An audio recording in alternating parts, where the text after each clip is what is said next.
Isa sa mga pangunahing problema sa bansa sa tuwing may darating na malalakas na bagyo ay ang nagtataasang baha na sumisira sa mga bahay at buhay ng mga Pilipino. Noong nakaraang taon, bumaha ng mga pangalang sangkot sa anomalya sa mga flood control project sa bansa. Mula sa mga kontratista, kongresista, politiko at maging opisyal ng gobyerno. Kaya siniguro ni Pangulong Ferdinand R. Marcos Jr. na makakasuhan ang lahat ng mga lalabas na may sala. Balikan natin ang buong detalye sa ulat ni Clazel Pardilla.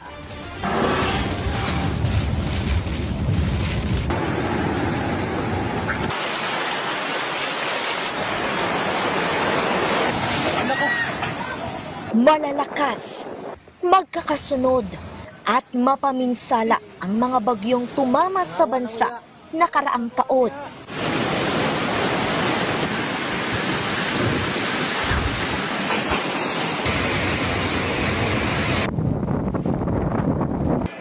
Sobrang bigat.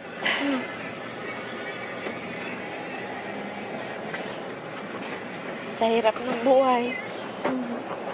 So, galing ko nga lang sa sakit eh. Ay ko na po. Nahirapan po ako kasi. Ano po yung mga napinsala?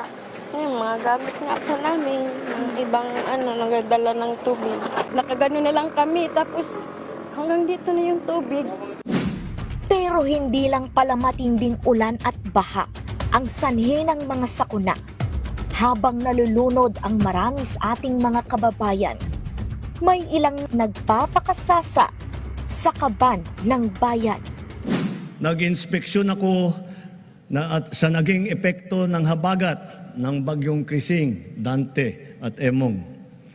Kitang-kita ko na maraming proyekto para sa flood control ay palpak at gumuho. At yung iba, guni-guni lang. Mahiya naman kayo sa inyong kapwa Pilipino. Sa ika-4 na State of the Nation Address o SONA ni Pangulong Ferdinand R. Marcos Jr., binira ng presidente ang mga palpak at guni-guning proyekto kontra baha at ang pangako ng Pangulo. Makakasuhan ang lahat ng mga lalabas na may sala mula sa investigasyon, pati na ang mga kasabwat na kontratista sa buong bansa. Kailangang may managot sa naging matinding pinsala at katiwalian. Isang taon simula ng umpisahan ni Pangulong Marcos Jr. ang investigasyon sa manumalyang flood control projects. Ano na nga ba ang nagawa ng administrasyon? May nanagot na nga ba sa nakalulunod na korupsyon? Higit 1 linggo matapos ang SONA, binuksan ang sumbong sa pangulo.ph. Portal ito na nagsilbing batuhan ng reklamo ng mga guni-guni at binalahurang flood control projects. Ang lalapitan na ngayon ninyo, ako mismo. Dahil akong titingin dito araw-araw sa website natin at babasahin ko ang mga report na ibibigay ng taong bayan. Nagkasa ng malawakang audit at inspeksyon sa mga flood control project. Sa bisa ng isang executive order, itinatag ang Independent Commission for Infrastructure na nanguna sa investigasyon sa flood control at iba pang infrastructure projects. Personal na pinuntahan ng Pangulo ang mga proyekto na hindi lamang bara-bara ang pagkakagawa, kundi imahinasyon lang pala. I'm getting very angry. This is what's happening. Kundi naman, paano naman, biruin mo, wala talaga, 220 meters, 55 billion, completed ang record ng Public Works. Walang ginawa, kahit isang... Bumulwak ang maraming pangalan na sangkot umano sa allocables. Lumutang ang ilang kontratista at opisyal ng gobyerno. Disyembre nakaraang taon nang maaresto ang government contractor na si Sara Diskaya na sangkot umano sa mga ghost flood control projects sa Davao Occidental at Bulacan. Himas rehas na rin ang kanyang asawa na si Curly Diskaya dahil sa parehong kaso na malversation of public funds. Naka-freeze na ang mga asset ng mag-asawa, sinamsam ng gobyerno at ibinenta ang mga mamahaling sasakyan ng mga Diskaya na wala umanong tamang dokumento. Hindi rin nakalusot ang makawani ng DPWH hanggang sa matataas na opisyal ng pamahalaan. Kabilang si dating Ako Bicol Party List Representative Zal Bico, ang salarin umano sa pagsisingit ng male-maleta at bilyong-bilyong pisong halaga ng makwestiyonableng proyekto sa pambansang pondo.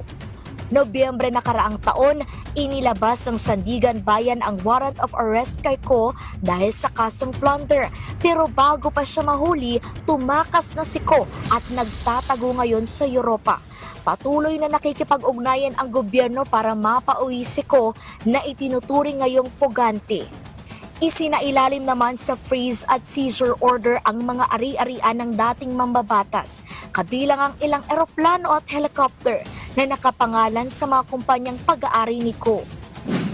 Nagsagawa ng malakihang balasahan sa hanay ng gobyerno. Hindi po magkakaroon ng ganitong klaseng mga proyekto kung walang kakuntsaba sa loob ng DPWH. Kailangan talaga clean slate tayo, yun ang sabi ng Pangulo. At hindi pwedeng top lang, hindi pwedeng bottom lang, top to bottom. Sinabonoan, Public Works Undersecretary Roberto Bernato at District Engineer Henry Alcantara sinampahan ng kasong plunder dahil sa umano'y bilyong-bilyong pisong kickback scheme sa mga flood control project. Nagsauli ang 3 at isa pang contractor ng daan-daang milyong piso sa gobyerno. Inaresto naman Enero ngayong taon sina dating Senador Bong Revilla at iba pang kawani ng DPWH dahil sa Ghost Flood Control Project umano sa Pandibulacan. Nakakulong na rin si Senador Jinggoy Estrada dahil naman sa papalo sa kalahating bilyong piso umanong kickback sa mga flood control project. They will not be spared. Anybody will say, hindi, wala tayong kinikilingan, wala tayong tinutulungan. Nahiya ba sila? Yung iba, hindi.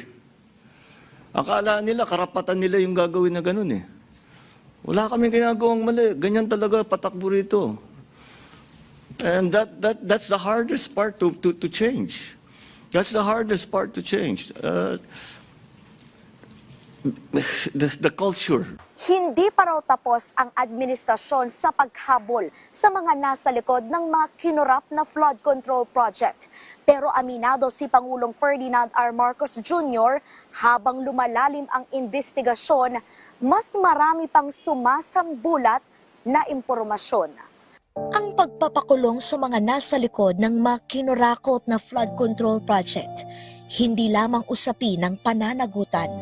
Hustisya ito para sa ating mga kababayan na patas na lumalaban, ngunit pinagnanakawan at ginagawang tungtungan para makaangat ang iilan, habang marami ang nasasadlak sa kahirapan at nagdurusa dahil ang mga flood control project na kanilang inaasahan ang tutuldok din sa buhay ng ilan nating mga kababayan. Yung sa park kasi namin pumutok yung ginawa nilang dive. Dahil daming namatay ng mga tao. Kalezal Pardilia para sa bayan.